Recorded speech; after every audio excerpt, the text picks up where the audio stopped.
Alrighty guys, welcome back to another LEGO set review from BrickByBrick, and today we have set number 70920. This is the Egghead Mech Food Fight. The set contains 293 pieces and retails for $29.99. I did get this on clearance at Walmart for $13, which I've seen is a relatively common price. Some have gotten down even to $7, but this set was released as part of the final wave of LEGO Batman movie sets, and contains 3 minifigures and one, decently sized mech build. So as a Ninjago collector, I have built my fair share of mechs, but this one is not quite like anything I've ever built before, really. It's got a, an interesting size. I feel like it's a little bit small for a $30 mech, however, it is kind of bulky. Also, there's one instruction booklet, which I'm going to mention now. But, it's interesting. It doesn't have, like, hands. Its leg postability is, it's got a little bit, but it's limited. You do have a joint here and a joint here. There's a lot of friction, though, and these are very stable legs. It's just, they're not super great looking, and they're not super duper posable. He does have, 2 completely different arms. This one I like a lot because you got that exclusive printed dish piece. It's this free range, which I really appreciate. You got from scrambled to fried, and, you can shoot whatever type of eggs. I like how this looks kind of like the ammo clip or whatever on, like, this gun. And that's where you stick a dish piece, or a disc piece, 2x2 round tile. You stick one of those in there, and that is a disc shooter element. So, it just shoots off like disc shooters do. And, like that. And the tiles that you get there are actually printed with an exclusive egg tile, or egg, like scrambled egg. That is an exclusive design, and you do get 3 in total to shoot. So that's cool. And, furthermore, this just looks cool. And I like how you have this tube that connects it to this back tank here, which is presumably where the eggs come from. You have this chicken up there, which is unprinted. This is one of 2 places you can get an unprinted white chicken. The other being assembly squares. This is by far the cheapest. And you notice here, it says egg explosives. And you've got 3 eggs inside there, so some decent parts. I also like the sticker designs on this back tank. You've got 2 long stickers and the small one in the center. You also have this little valve there that you can spin. It doesn't really do anything, but it looks cool.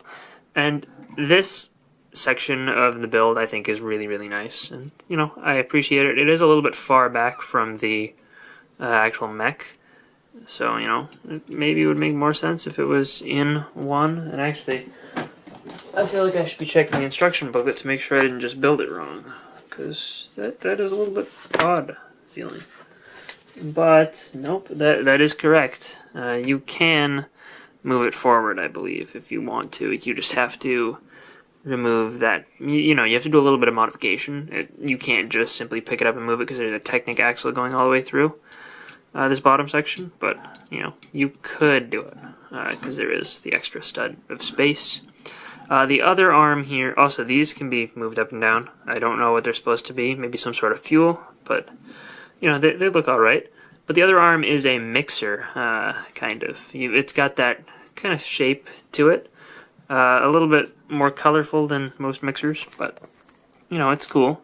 And it does have some articulation. They're on ball joints, so you can grab a figure inside of the little claw here, and that holds. And then you can spin him around and launch him. That's fun. But you can get all sorts of really weird poses like that. But typically, I think it looks best if you kind of leave them at their respective angles and just kind of get them looking approximately similar, like that. Then it looks like a whisk. And that's cool, and you can get it spinning pretty well if you just adjust the level of friction that you have here. If you want it to be really poseable, you can push everything all together, and then it won't spin as fast, but it'll hold its spot pretty well. So that's also, pretty cool. And I like, the sticker here for the Beat-O-Matic. It looks nice. And that would be the name of this egg beater. And you also have the chicken icon there, which is just a cute looking thing. The actual cockpit here has an interesting canopy because, as far as I can tell, this is the only time it's ever been produced in just transclear. It's also the only just flat color that they've done it in. I believe it's been used before just in printed form, but I can't remember where. Probably a Star Wars, or it may have been the Milano canopy from Guardians of the Galaxy 2. But you can sit him down as he was in there before, or stand him up. I think he looks a little bit more impressive and intimidating standing up. And also, if he's sitting down, then you kind of have to worry about his little cloth piece, which you'll see when we take a look at the figures.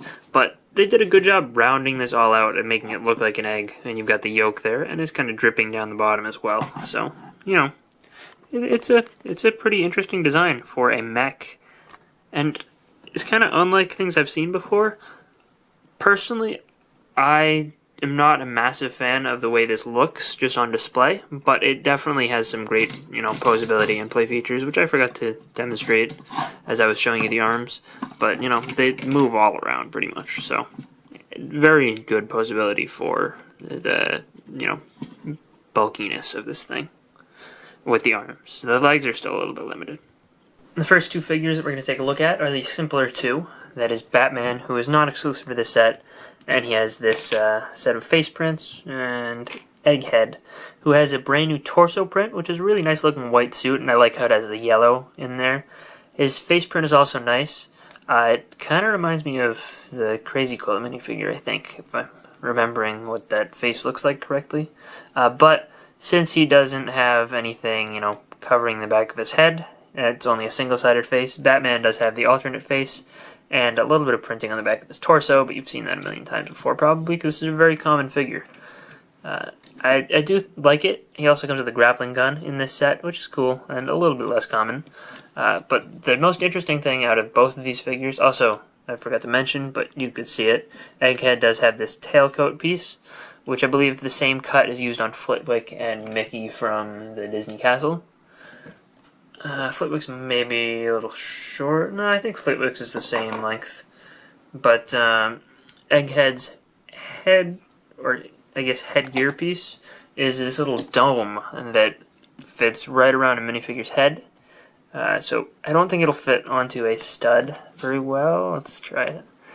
Yeah, I don't think it'll fit well onto a studded surface, but it works really well with the minifigure's head, and I think it's a good piece to introduce for this character.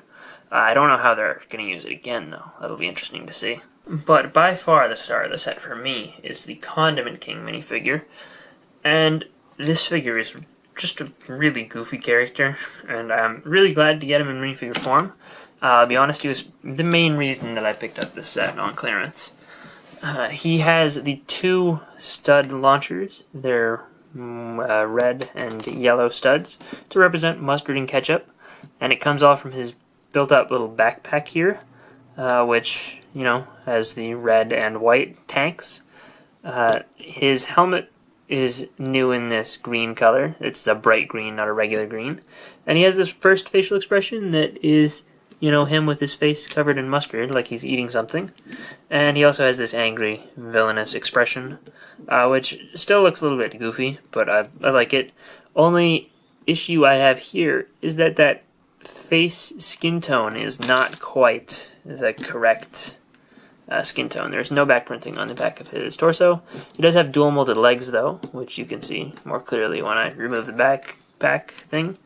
The printing on his torso is pretty nice, and I also appreciate the underwear on the outside look that he's rocking with his dual molded legs.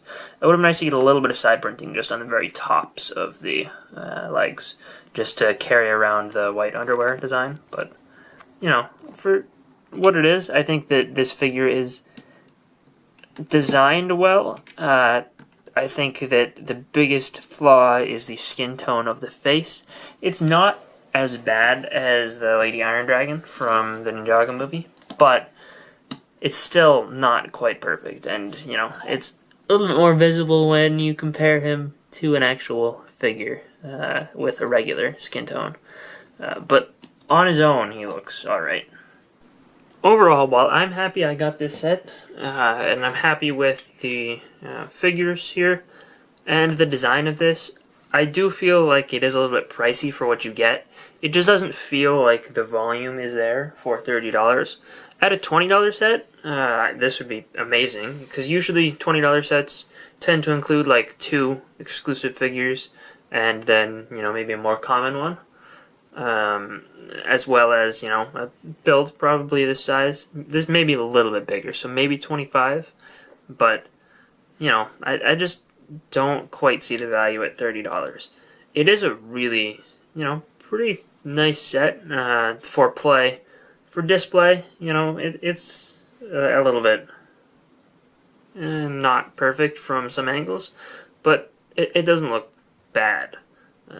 So, you know, personally, I'm happy to have this. I don't know if I would have paid much more than I did for it, but, you know, it's a cool thing, and, you know, if you are after a Condiment King or Egghead minifigure, I would recommend it. Otherwise, if you just want a Lego Batman movie set in general, I don't think this would be my recommendation. And I'll be honest, I think I enjoyed the Batman Dune Buggy more than this set, aside from the figure selection. So, anyway, I hope you guys enjoyed this minifigure show, or this review. If you did, let me know in the comment section down below, and I'll see you guys all next time. Bye, everyone.